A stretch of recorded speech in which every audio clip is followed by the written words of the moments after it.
Donc, bonjour à tous. N'hésitez pas à intervenir. Donc, je me présente, Tiffaine Le Fur, je suis conseillère en formation professionnelle au Greta CFA du Maine. Je garde mon téléphone avec moi parce que je suis en lien avec aussi une personne de la mission locale qui me dit si ça fonctionne ou pas. Donc, en tout cas, au Greta CFA du Maine, et je suis ici pour vous parler des formations que le Greta propose dans le cadre de dispositifs Visa Métier. Donc, des formations qui sont financées par le Conseil régional. Donc, déjà, pour vous expliquer très rapidement ce qu'est le Greta CFA, on a deux missions principales. Une mission sur la formation continue des adultes, où on forme à peu près 3500 stagiaires par an.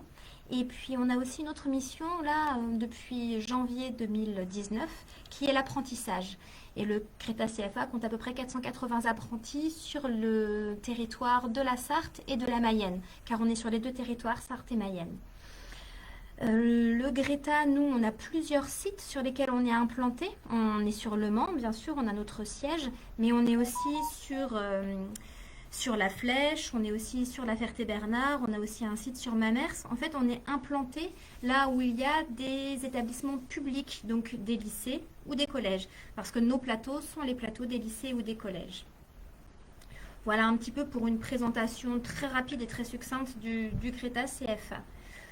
Dans notre activité de formation continue, donc formation des adultes, on a répondu à l'appel d'offres de la région Visa Métier, donc l'appel d'offres de formation 2017-2020. Donc là, c'est notre dernière année sur la formation Visa Métier. On a répondu sur différents secteurs d'activité. On a répondu sur l'industrie, sur le tertiaire, on a répondu voilà, sur plusieurs secteurs, mais on a aussi répondu sur le bâtiment, en partenariat avec d'autres organismes de formation.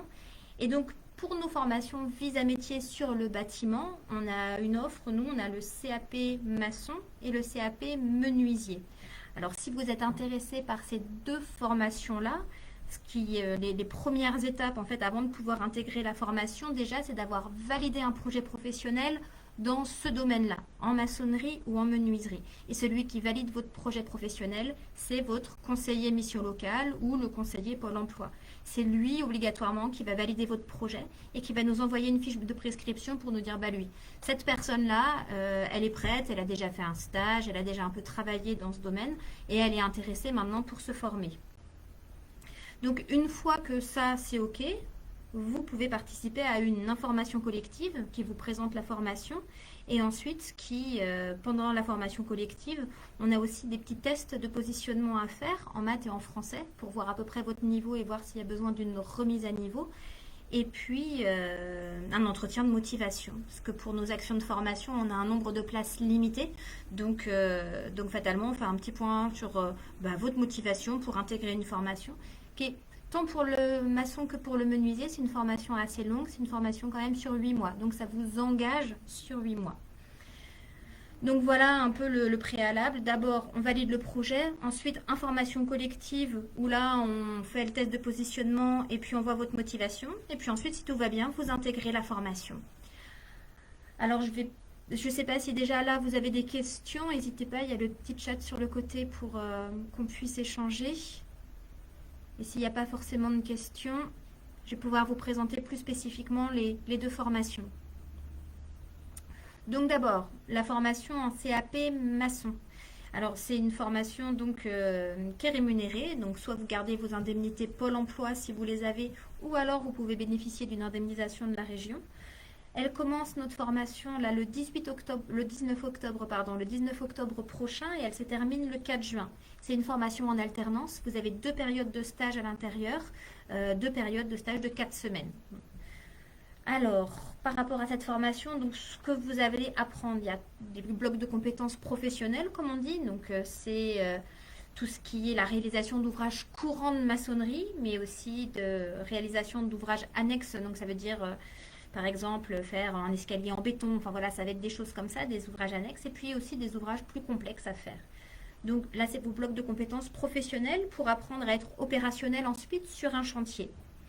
Et à côté, vous avez aussi des blocs d'enseignement généraux. Donc vous avez un peu de français, du maths appliqué au métier de maçon, mais vous avez aussi de la prévention, santé et environnement. Vous avez ces matières-là. Et vous avez surtout des blocs d'apprentissage transversaux, donc tout ce qui est technique de recherche de stage et d'emploi qui vous est vraiment utile. Vous avez aussi des certifications qui vont vous rendre plus facilement employable, donc tout ce qui est sauveteur secouriste du travail, des habilitations électriques, voilà, c'est des petits modules qu'on met à côté dans la formation, mais parce que ça vous est utile derrière pour pouvoir trouver un emploi tout de suite en sortant de la formation.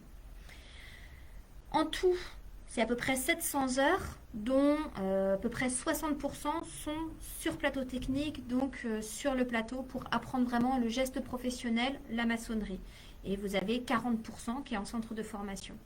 Alors les 40% en centre de formation, c'est au Greta, rue des Grandes Courbes, et autrement les 60% sur les plateaux techniques. Notre plateau est sur le collège anciennement Vauguyon, aujourd'hui Joséphine Baker, qui est pas très loin du carrefour centre-sud.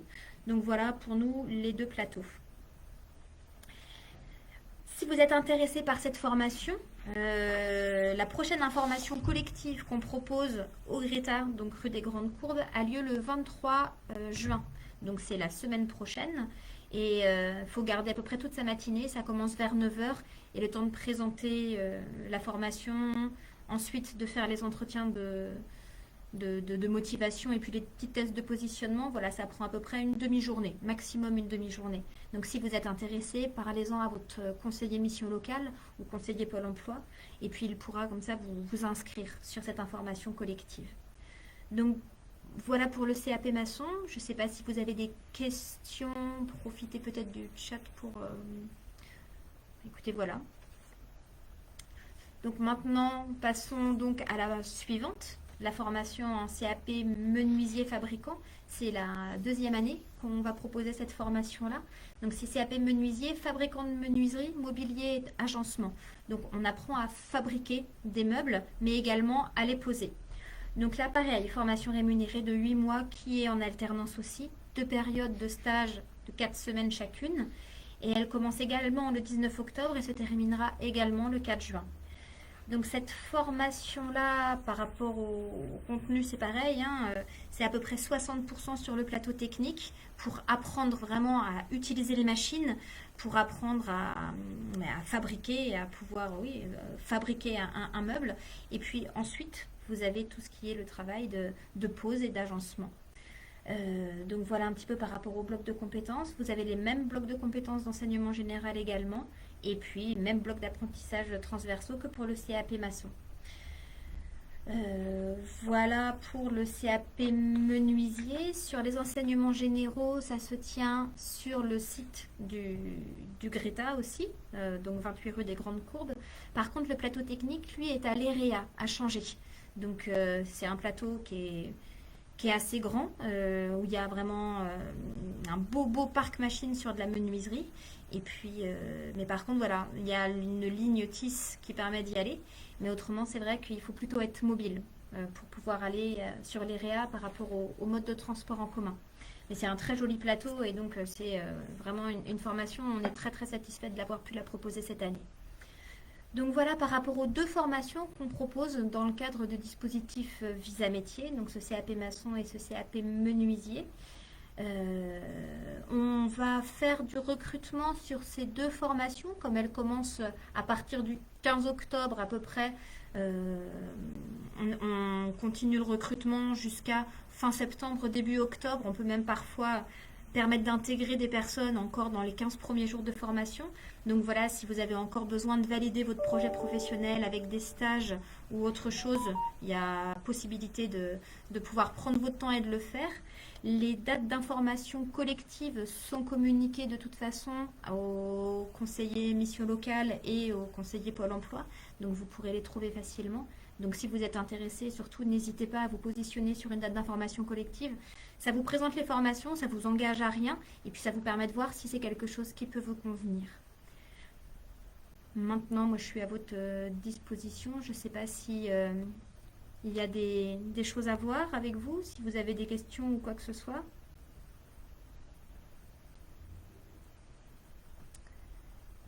Alors, apparemment, il y a des questions quelque part. Hop. Ah ah ah. Ça y est. je vois les questions, excusez-moi, il y avait un petit souci avec mon ordinateur et je ne voyais pas les questions qui étaient passées. Alors, Charlène me demande, est-ce que la validation du projet doit passer par un stage ou est-ce qu'une enquête métier peut suffire? Alors, c'est toujours mieux quand même de faire une période d'immersion en milieu professionnel, ça permet vraiment de valider. Mais pour nous, de toute façon, c'est le conseiller valideur, donc le conseiller mission locale ou Pôle emploi, qui valide le projet. C'est lui qui connaît le mieux les stagiaires et donc c'est lui qui peut dire si oui, son projet tient la route, même s'il n'a pas fait de stage parce qu'il connaît bien son père travaillait dans le domaine ou son oncle travaillait dans le domaine. On n'est pas fermé, il n'y a pas l'obligation d'avoir réalisé un stage. Une enquête métier, effectivement, peut suffire. Alors, si vous avez déjà un CAP, est-ce que vous devez passer les cours d'enseignement généraux? Alors, si vous avez un CAP, il n'y a pas l'obligation, enfin, vous êtes dispensé des matières d'enseignement général pour l'examen. Par contre, ce qu'on a pu identifier là, avec toutes les sessions qu'on a proposées, c'est que c'est toujours utile d'avoir quelques cours en maths, en français, parce que c'est de la remise à niveau. Et c'est maths et français contextualisés au métier que vous allez occuper plus tard. Donc effectivement, vous êtes dispensé des épreuves d'enseignement généraux, mais par contre, vous ne pourrez pas être dispensé des cours de matière parce que c'est vraiment utile. C'est utile et on s'en rend compte et à chaque fois en fin de formation, les stagiaires qui ont pourtant certains aussi un bac, voire un bac plus 2, nous disent aussi que mine de rien, ça fait du bien de se remettre un peu dans des maths et du français. Alors, autre question. Dans les métiers de maçon et de menuisier, importance accordée au savoir-être, bien évidemment. Bien évidemment, les savoir-être sont primordiaux, quel que soit le métier en entreprise. C'est ce qui est le plus attendu de toute façon par les employeurs. Donc, ponctualité, savoir travailler en équipe, savoir se présenter. Mais ça, c'est aussi des choses qu'on peut voir dans la formation, en fait. C'est des petits modules de formation qu'on propose et en fonction des besoins de chaque individu. Hein, et on voit s'il est nécessaire de le travailler, ça. Donc par rapport à cette importance des savoir-être, oui, bien évidemment. Et l'assiduité, c'est certain. Je vois dans la question, il y a indiqué l'assiduité. Vous ne pouvez pas aller en entreprise et puis être absent le deuxième jour, appeler vers midi pour dire bon bah au fait je suis désolée, je ne me suis pas réveillée. C'est pas possible. Alors que ce soit en entreprise, mais également en formation. C'est important d'être ponctuel et d'être assidu. Alors, des contacts entreprises pour la recherche de stage, est-ce que vous êtes accompagné? Alors, tous nos candidats en formation visa métier, oui, on a des contacts entreprises. On ne donnera jamais à un stagiaire qui ne cherche pas un contact entreprise, parce que pour nous, nos contacts entreprises, on veut garder de bonnes relations avec elles et donc on propose aussi des stagiaires voilà, où il y a un profil qui est intéressant et des personnes justement qui ont les savoir-être. C'est normal qu'on ne soit pas un bon maçon dès le début, bien évidemment, on est là pour apprendre, mais par contre avoir obligatoirement le savoir-être. Donc oui, on a des contacts entreprises, bien évidemment les stagiaires sont accompagnés dans la recherche du stage, on a justement tout ce qui est technique de recherche de stage, technique de recherche d'emploi, donc il y a un vrai accompagnement pour pouvoir le trouver et si jamais c'est difficile, ça peut arriver parce que problème de mobilité, nous on a une liste d'entreprises avec lesquelles on travaille et qui nous prennent régulièrement des stagiaires. Autre question, des qualités indispensables pour exercer sur ces deux métiers. Alors, oui, alors des qualités indispensables, je reviens encore sur le savoir-être. Pour moi, c'est vraiment les qualités qui sont indispensables. C'est des métiers dans le bâtiment où il y a vraiment besoin de savoir travailler en équipe. Donc, savoir s'écouter sur le chantier, je pense vraiment que c'est important. Mais mine de rien, en maçonnerie, c'est pas si facile que ça. Donc, il faut vraiment avoir envie. Donc, pour moi, voilà, c'est pas tant des qualités obligatoires à avoir, mais c'est déjà une appétence pour pouvoir aller travailler dans ce domaine-là. Dans la maçonnerie, dans la menuiserie, c'est des métiers qui sont en tension, il y a un fort besoin de main-d'œuvre. Là, on vient de terminer une action de formation visa métier avec 11 stagiaires en maçonnerie. Sur les 11 stagiaires, il y en a quelques-uns qui n'avaient pas forcément envie qui n'étaient pas forcément très impliqués dans la formation. Mais autrement, sur les 11, on en a 9 qui ont déjà trouvé du travail, soit en intérim, et il y en a 2 autres qui ont trouvé parce que leur stage s'est bien passé et ils ont été embauchés derrière. Donc ça fonctionne très très bien. Ça fonctionne très très bien. Et pour le CAP menuisier, c'est la même chose. Il y a vraiment des gros besoins en entreprise. Alors, pas forcément toujours dans fabrication, fabriquer des meubles haut de gamme, c'est aussi des besoins en agencement et en pose, beaucoup. Donc on est en atelier et on est en pose, il faut avoir la double compétence, mais il y a vraiment des besoins aussi en entreprise. Donc il y a vraiment des possibilités derrière. Donc il faut avoir envie de travailler dans ces domaines-là. Donc voilà par rapport aux qualités. Alors je n'ai pas forcément parlé de qualité spécifique, hein, je parle juste d'avoir envie, mais je pense que c'est primordial. Excusez-moi. Et peut-on faire une poursuite d'études après ces CAP? Oui, bien sûr. Là, on a le cas, on a un jeune qui a terminé son CAP en maçonnerie et il veut prendre là en BP, bac pro, excusez-moi, en bac pro orgo, organisation et réalisation du gros œuvre en apprentissage. Donc bien sûr que oui. Le CAP peut aussi être une étape pour pouvoir continuer à faire une poursuite d'études derrière.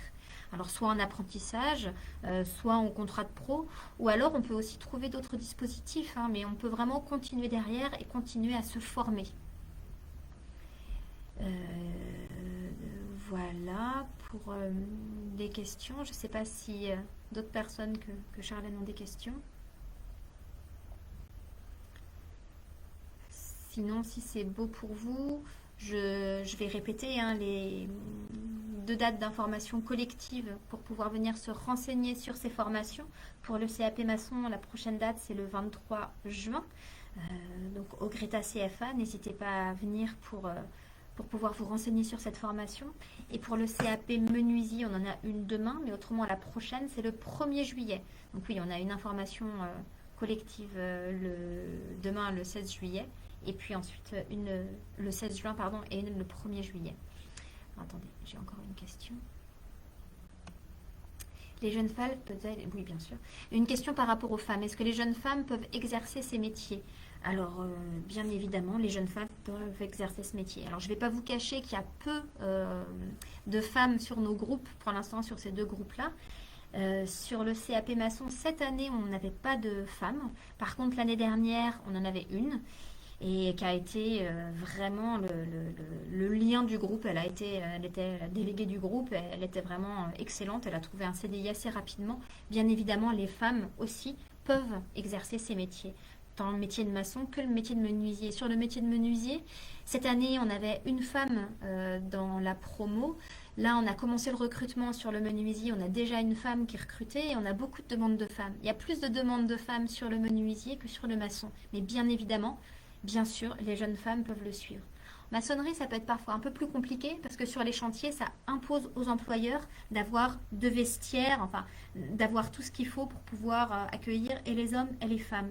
Mais de plus en plus maintenant, de toute façon, les entreprises sont très attentives à la parité et au fait de pouvoir permettre aux femmes aussi d'accéder à ces métiers. Ils sont tellement en besoin de main-d'œuvre de toute façon qu'ils s'organisent aussi pour pouvoir accueillir les femmes. Et c'est important, je pense, pour le monde du bâtiment de montrer que les femmes aussi ont toute leur place dans ces métiers-là. Voilà pour les femmes. Et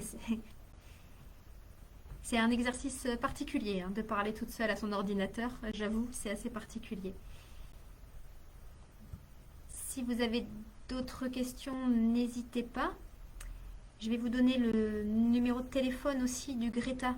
Si vous avez besoin, si vous avez des questions, n'hésitez pas à appeler. Ensuite, vous serez redirigé vers les personnes adéquates. Je vous donne le numéro global. Donc, c'est le 02 43 84 04 50. N'hésitez pas à téléphoner si jamais vous avez besoin de renseignements sur ces 2 formations-là. CAP maçon et puis CAP menuisier. Eh bien, écoutez, comme il n'y a plus forcément de questions, je vais vous remercier de votre attention. Et puis, je vous dis à très bientôt. Au revoir.